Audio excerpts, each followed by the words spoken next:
Oui, maa ngi lay fay Fati. Bon, man maa ngi tudd Elimane Mandiaye Diop, nekk responsable politique Pastef Kaolack, nekk aussi le coordonnateur de la cellule Pastef Bongré, cellule numéro 2. Bon, ça va, hein? Bon, Pastef d'abord au niveau de Bongré, ça va. Au niveau de Bongré, ñu ngi am pratiquement 3 cellules, cellule 1, cellule 2, cellule 3. Man ma nekk le responsable de la cellule numéro 2, mu am une bonne marche des activités. Lépp loo xam ne section communale nga xam ne moom mooy nekk l'autorité politique au niveau de la commune ñu ciy lëkkaloo ak ñoom di liggéey comme nu mu waree comme ni ko parti bi diglee voilà nekk suñu activité donc mën naa wax ne bon ça va au niveau de Pastef Bongré en particulier. Maintenant au niveau de Pastef Kaolack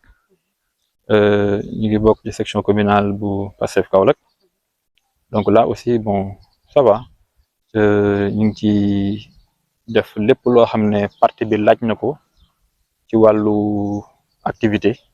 ak ci wàllu dérouler suñuy plan d'action yi nga xam ne dafa dëppoo ak le plan d'action du parti ñu ngi ci donc mën naa wax ne donc voilà y a pas de problème. Bon Pastef Kaolack dafa am pëccëxoo donc pëccëxoo bon je sais pas bon ñu koy wax xanaa peut-être yow nga laaj leen mais en tout cas bon moi je suis dans la section communale mais ñu ngi ci parti bi ci section communale Pastef il y a une bonne santé politique au niveau de la section communale. Maintenant li ñuy ooyee pëccëxoo bon je sais pas mais en tout cas lépp loo xam ne parti Pastef wala parti politique mu ngi koy def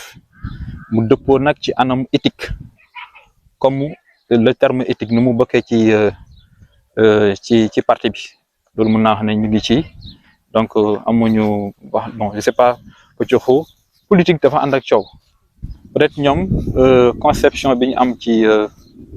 politique yaakaar ne dafa am non je ne pense pas en tout cas daal bon li ma mën a wax rek moom mooy il y a une bonne vie et une bonne santé politique pour la section et pour le département. Moi je suis dans la section communale bon tout est ok hein maintenant politique day ànd ak xam nga Pastef dafa am benn particularité moom mooy la rigueur baatu rigueur nag dafa yaatu rigueur c'est moom mooy def li nga war a def mais ci anam yi mu waree dëppoo ak yoon boo defee li nga war a def ci anam yi mu waree dëppoo ak yoon bu fekkee da nga ko appliquer ci foo xam ne yoon daaw fa am day indi coow loolu aussi tam dina tax ku yàgg a nekk ci ab njubadi loolu peut-être mën na la déranger voilà mais en tout cas Pastef dans sa globalité Pastef a une excellente vie politique. Bon d'abord Diomaye président bon xam nga Pastef boo xoolee bi ñuy dem notre président de parti Ousmane Sonko a préféré wala peut-être dafa wax Pastef demal sur sa propre bannière. Pourquoi? Parce que il a tiré des leçons sur des échéances yoo xam ne jot na fi am de ce fait am na ay démarches yoo xam ne am na ci yoo xam ne Pastef moo ko dox am na ci yoo xam ne ce sont des gens des autres partis qui sont venus voir Pastef donc am na ci yoo xam ne Pastef doxu ko donc c'est comme ça que Diomaye président est né hein donc bu leen fàtte ne aussi ci kii bi ci boo xoolee ci loolu yëpp Pastef moom moo nekk au-dessus de tout parce que mën naa wax ne Diomaye président wala peut-être leneen ça fait partie de la périphérie mais Pastef moo nekk le noyau central Pastef moom mooy def la preuve même c'est le président du parti qui a choisi l'actuel président donc c'est pour te dire que Diomaye président c'est après hein voilà la coalition Diomaye président bon c'est après on a vu peut-être le cas de Yewwi Askan Wi etc. donc en gros voilà c'est ça y a pas de maintenant nag du ñàkk nag ñi nga xam ne dañuy jàpp ne coalition yu daan am ci jamonoy ay Abdoulaye Wade ak Abdou Diouf ak ay Macky Sall damay def coalition bu ko defee après man ëllëg ma xool lu ma ci am Pastef doxewul noonu boo xoolee non Pastef doxewul noonu moom moo sax indi ngay gis yenn sorties yi di am gars yi amuñ ci appréciation bu rafet pourquoi dafay nekk une voilà di xool naka laa mën a yàqee pour mën a am placement bu baax. voilà non c'est-à-dire d'une part non seulement c'est pour te répondre mais d'autre part xam naa question bi di tax nga laaj ma ko parce que tu veux allier peut-être par rapport à la sortie de Abdourahmane loolu moo tax ma tontu loolu xam nga la sortie du ministre Abdourahmane Diouf c'est une sortie politique hein. C'est une sortie très politique c'est-à-dire ça n'a rien à voir de voilà mais xam nga boo xamee histoire u Pastef bi mu juddoo ba léegi 2014 lañ koy trahir boo xoolee su ma ne loolu nag moom j'ai fait allusion au leader la preuve li may ooyee mooy dañ koy trahir peut-être baat bi mën na diis mais c'est la triste réalité moom mooy lan dafay ñëw ànd ak ay nit ci digg ba ñu dem après mu am coupure te li muy ànd ak nit ñi du dara lu dul ci ngor dafay jiital Sénégal parce que day dox jiital Sénégal ne kaa la ñu ànd maintenant parce que la preuve ñi nga xam ne jot nañu leen jël ci bokk ci gouvernement bi bu ñu demee ba kenn ci ñoom génn ne imagine quelqu'un qui ose dire à son président prenez vos responsabilités donc loolu c'est très grave donc loolu yëpp li ko indi moom mooy peut-être politique mais malheureusement Pastef doxewul noonu donc booy doxalee noonu yow sax à un moment donné finalement gis nga apparemment ce qui s'est passé bon finalement il n'a pas réussi son coup moo tax tu as vu l'ampleur des conséquences de sa sortie coup bi c'est xam nga quand tu fais une sortie politique ngay xaar ay retombées politiques positives à ta faveur malheureusement ces retombées ne sont pas venues d'autant plus que tout le monde a décortiqué la sortie non ça n'a rien à voir non xam nga sànq tout à l'heure tu m'as dit que au niveau de la coalition Diomaye et tout cela booy bokk ci coalition boo jiitalee Sénégal jiital la République jiital le don de soi jiital l'éthique doo dem ba ci digg ba di xool ay intérêt personnel politique loolu ak kum mën a doon boo ko dugalee rek da ngay fausser complètement le schéma xam nga domaine de définition Pastef bi muy dem di ànd ak ñenn ñi pour peut-être les présidentielles 2024 c'était pas pour le partage non moo tax non c'est parce que moo tax bu ci duggee dem ba ci digg ba mën na am la preuve je donne un exemple simple jëlal notre leader le président Ousmane Sonko amul luñ ko doon wax ci gouvernement bi mu nga dégg mu réagir ñu koy wax ci gouvernement bi ñan la am na ci ñoo xam ne sax parfois tu vois même parfois quelqu'un xam nga dañ koy xam coalisé dañ koy tuddee mun na wax ba pare lu tudd le président Ousmane Sonko bon on t'oblige pas peut-être à prononcer le nom mais da ngay waxee ci anam boo xam ne c'est comme si tu es dans la dynamique de la division et pour te répondre simplement faut pas oublier que le président Diomaye est parmi nous c'est un camarade de parti donc ñiy dox dans la division dañuy sonal seen bopp Diomaye est un camarade de parti le président Diomaye est parmi nous non démissionné wul ci parti Pastef c'est que les gens ñi dañuy juum dafa démissionné ci poste bu mu occupé woon ci mais Diomaye il est toujours militant de Pastef il m'a parlé de vie chère il m'a parlé de l'appel politique organisé peut-être appelé par le président Ousmane Sonko après tu me dis loo ma waxati sax yooyu mi soxla na loolu d'abord dama lay tontu question par question pour te dire que les questions sont indépendantes d'abord bi nga ma wax ci affaire dan courant tu m'as parlé de courant voilà non avant congé bi da nga ma wax vie dafa cher xaw ma xam nga li ngeen di jaawale moom mooy le président du parti et le premier ministre en tant que chef du gouvernement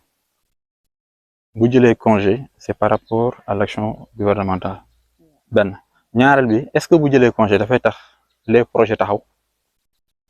non il faut je pense que il faut être peut-être logique quoi c'est-à-dire le premier ministre bu jëlee congé mais amul dara lu muy bloqué d'autant plus que récemment il a félicité les ministres qui ont réussi des coups yoo xam ne ay percées donc bu jëlee congé c'est tout à fait normal nit buy liggéey da ngay jël congé te yéen am na loo xam ne peut-être da ngeen ko réeree mbir moom mooy mu ngeen gis PM ba mu commencé liggéey ba léegi mu jël congé gëstu leen loolu vérifier à votre niveau ndax ba mu commencé liggéey ba jël na congé il faut être de bonne foi moom mooy lan nit buy liggéey wax leen ba Sonko ba président Sonko commencé liggéey ba léegi fan lañ mës a gis ñu ne PM jël na congé non il est tout le temps au travail c'est-à-dire loolu ñëpp nangul nañ ko loolu nangul nañ ko bien avant même muy accéder au pouvoir gis nañ bi mu nekkee impôt domaine ñu doon liggéey il se donnait à fond te aussi c'est pas te loolu li ci gën a intéressant moom mooy da ko nampatal les patriotes actuellement moi je connais des gens des responsables yoo xam ne dañuy liggéey amuñu pause bu ñu sonnee la ñuy arrêté bon c'est vrai que nag dans les normes bon il faut prendre une pause et cetera mais xam nga li indi peut-être ñàkk mën a jël congé loolu c'est la conscience morale de la personne le gars faut pas oublier que le premier ministre a un contrat moral avec le peuple sénégalais fi mu jëlee le Sénégal ak fi mu ko fekk da ko fekk dans un trou moo tax xam nga boo ñëwee sa kër nga fekk foo xam ne dafa xaw compliqué est-ce que da ngay nelaw doo nelaw donc parce que liggéey bu la xaar moo bëri beneen aspect bi moom mooy bu président Sonko ne jël bu jëlee congé mais c'est normal mu profité ci jël congé boobu dam waxtaan ak njabootam mais je vais en profiter pour peut-être xoolaat sama militant yi defaraat voilà mettre à jour l'appareil politique de Pastef donc c'est tout à fait normal un leader politique qui est dans le gouvernement bu jëlee congé dafay dem waxtaan ak ses militants loolu c'est tout à fait normal c'est la suite normale des choses maintenant ñi wax naan meeting bi xoolal ñi koy wax ñi wax meeting bi xoolal ñan la ce sont des gens qui passaient tout leur temps à faire des meetings parce que bu defee rassemblement balaa mu koy defati te aussi bon faut pas voir le côté négatif des choses xam nga est-ce que xam nga lépp loo xool bu mbir amee loo ci xool lu ñaaw da nga koy gis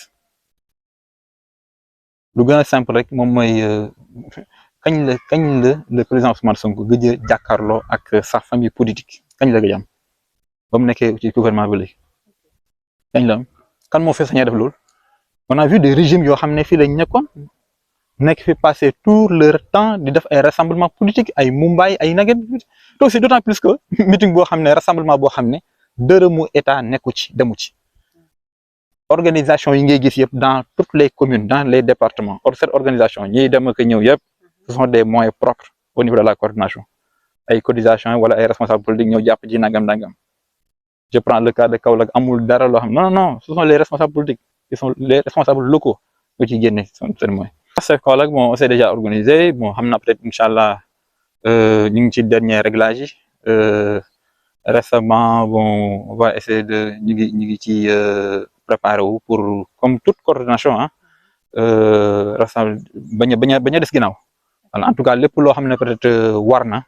Pastef Kaolack taxaw na ci ba nga xam ne inchallah dinañ ko réussir inchallah sama dernier mot bon c'est pas mon dernier mot peut-être mën naa joxe sama mot mais ça sera pas mon dernier mot waaw bon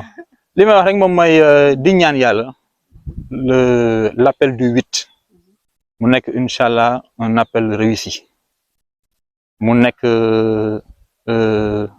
appel boo xam ne mën na fi nekkee comme ni ko président Ousmane Sonko waxee avant et pendant et après le 8 après le 8 ñu ñëpp gis ne peut-être mu nekk un Sénégal prospère souverain ñu teg suñu bët maanaam mu nekk loo xam ne c'est comme si Pastef pas pour ne pas dire Pastef bu bees mais Pastef teguwaat ci raay yi xam nga appareil boo ko amee da nga koy mettre à jour le président est en train d'appeler ses militants pour mettre à jour encore l'appareil politique di ñaan yàlla yóbbu na ci jàmm ñu fete ko voilà lépp luñ ci war a wax lépp lu ci président Ousmane Sonko yàlla may ñu déglu ko ba comprendre la ñuy wax xam naa ne moom après le 8 inchallah moom yéen da ngeen am la matière. ak ñeneen ñi nga xam ne peut-être wax moo leen dese mooy ñi nga xam ne voilà ñoom bu Sonko bu Sonko waxul sax ñoom ñu wax. non sànni ma xeer loolu c'est ñun duñu la sànni xeer c'est comme ça naturellement c'est comme ça quoi c'est que bon Sonko c'est voilà c'est l'homme voilà moom mooy koo xam ne par exemple ñoom ñëpp dañoo créer bouclier voilà di ko jéem non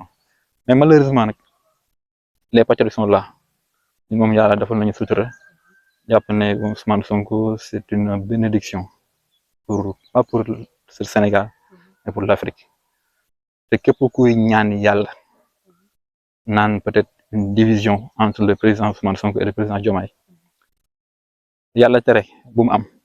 même bu amee ki koy souhaité sax moom du ci mucc parce que c'est l'intérêt du pays képp kuy jéem a dox loolu man pour man waruñ ko sax tàllal micro non ça nga ces gens là je pense que tontu naa la ko ci biir wax dama la wax ne la ñooñu bu ñu xamul lu ci séparation duñ ko sax jéem a xalaat bon naturellement wax naa la séparer ay nit yu ànd baaxul dafay créer affaiblissement beneen bi moom mooy léegi déjà l'islam da ko tere rawatina nag njiitu réew avec son premier ministre d'une part d'autre part un militant avec son leader nga bëgg a créer une division des amis nga bëgg a maintenant boo mesurer woon ampleur conséquence bi doo ko jéem a lijjanti da nga ñaan yàlla ñu ànd pour l'intérêt du pays pour l'intérêt de l'Afrique ak pour l'intérêt aussi de l'espoir des Sénégalais je pense que ça c'est important moo tax ñu koy ñaan xamuñu enjeu yi buñ ko xamoon duñ ko sax xalaat la sortie passée du ministre de l'enseignement non de l'environnement c'est une sortie boo xam ne dafa créer c'est un désastre bu fekkente ne dafa am ñu nekk ci dans cette dynamique de séparation une dynamique de diviser da nga bokk ci gouvernement bi man récemment bind naa benn article boo xam ne j'avais même proposé qu'on les démette de leur fonction mais dañ leen bàyyi ci gouvernement bi ignorer leen parce que boo leen kii nii bon mun naa ne may buzz mais fii nii gars yi actuellement ci on fait focus sur le 8 mooy demee incha allah mais boo leen nekkee di wax ci ñoom parce que xam nga bon c'est vrai que les patriotes dañoo xër parce que bi mu defee sortie automatiquement le lendemain ñëpp ko attaqué bon c'est vrai mais c'est vrai que bon mënuñ ko woon ignorer noonu parce que buñ ko ignorer c'est comme si day xaw a kii mais jour cérémonie peut-être de ces 4 ans xawma anniversaire il y a des gens qui ont pris la parole sans citer le nom de Ousmane Sonko te Sonko mënoo nekk chef de gouvernement ministre bi nga choisir di fêter son parti ñi nga invité bokk au niveau de la République te ñoo xam ne mun naa wax ne yéen a àndoon bokk ci coalition bi te amul kenn koo xam ne cité na sa tur donc loolu mun naa wax ne rafetul loolu moom mooy indi peut-être nit ñi di réagir les patriotes di réagir réaction boobu mais nag bon inchallah on va attendre le 8 on fait focus sur le 8 man je pense que période bi ñu nekk nii suba la ñuy xaar inchallah bu ko defee lépp inchallah dina leer inchallah